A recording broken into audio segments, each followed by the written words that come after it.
सभी बच्चों को नमस्कार।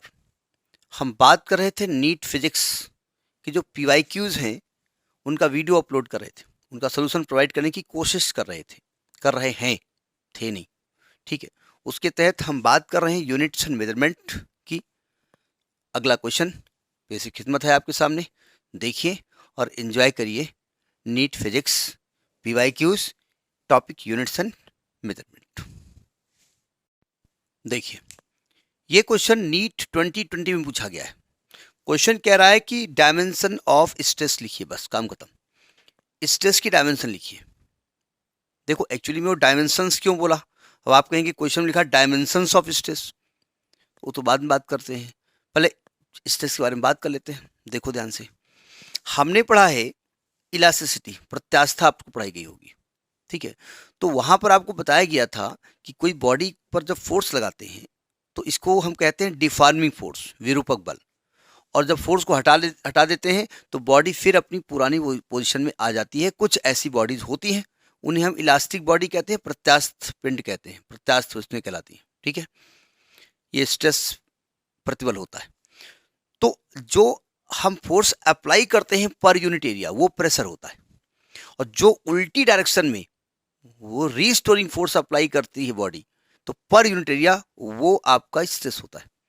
वो अलग की बात है, जितना फोर्स हम अप्लाई करते हैं बॉडी उतना ही फोर्स रिवर्स में अप्लाई करती है, लेकिन उसे हम स्ट्रेस कहते हैं।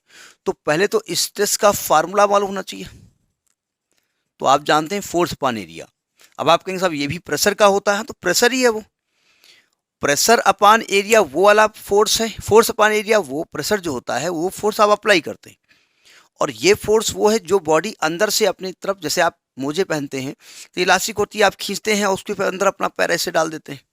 तो जब आप खींचते हैं जो ना, वो प्रेशर, वो फोर्स अप्लाई करते हैं आप, तो वो फोर्स अपान एरिया प्रेशर होता है।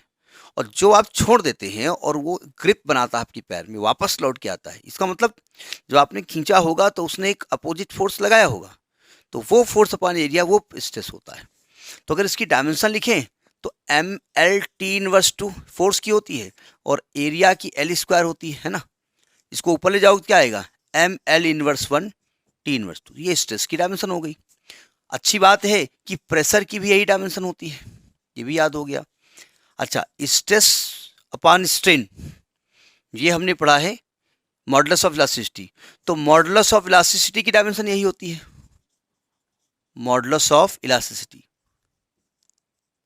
और मॉडुलस ऑफ इलास्टिसिटी जितने टाइप की होती है, Young's modulus, bulk modulus, shearing modulus, उन सब की डायमेंशन सेम होती है। तो ये क्वेश्चन छोटा सा था।